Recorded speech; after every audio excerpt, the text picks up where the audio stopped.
Some algebraic pyramids to deal with. We've got these bricks in the middle. At the top, we're finding the sum. That's when you add them together. So 5x plus 2 remains as 5x plus 2. You can't simplify that anymore. And then on the bottom, we are multiplying the two bricks in the middle together. 5x times 2, which gives 10x. So product means times. We've got to do the same for the other ones, but it's slightly different. So 2x plus 4x is going to be 6x. Okay, I do sometimes see people write it because it says write them as simply as possible. So don't just write 2x plus 4x. You've got to think about simplifying as well. In this case, it does. And then if I'm multiplying, it's going to be 2 times x times 4 times x. That's another way of thinking about 2x times 4x.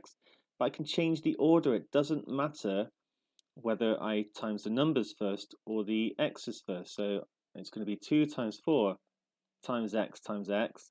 That actually gives me 8x squared. And that's my answer. For this next one, it's kind of flipping it on its head. I've got to think, what do I add to x plus 1 to give 3x plus 1? And that's going to be 2x. You could, in theory, like do a subtraction. I suppose the best way is to do 3x minus x and 1 minus 1, rather than trying to do it all in one go. But yeah, it's probably easiest to think, what do I add on? Once I've got that, I need to multiply them.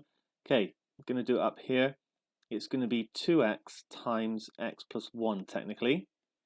And basically I need to multiply the x by the 2x, like that's when I'm multiplying a bracket out. I'm going to get 2x squared. And then I need to multiply the 2x by the 1 as well, which is going to be 2x. Like you don't have to do it thinking of expanding a bracket, but you do need to think, yep, I need to multiply the 2x by the x, 2x squared, and then the 2x by the 1. So that's my answer. And finally, we're given the top brick and the bottom brick, and we have to figure out what actually goes in the middle.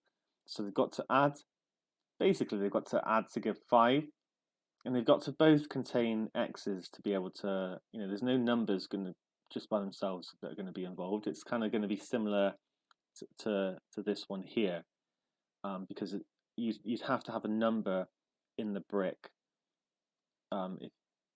Well, you can't have a number in the brick if you're just going to have 5x at the top. These multiply together to give x squared, brilliant, and they add together to give 2x. So I'm not there yet. I need two numbers that basically add to give 5 and multiply to give 6. And that's going to be 3 and 2. So it's going to be this. You could have them the other way around as well.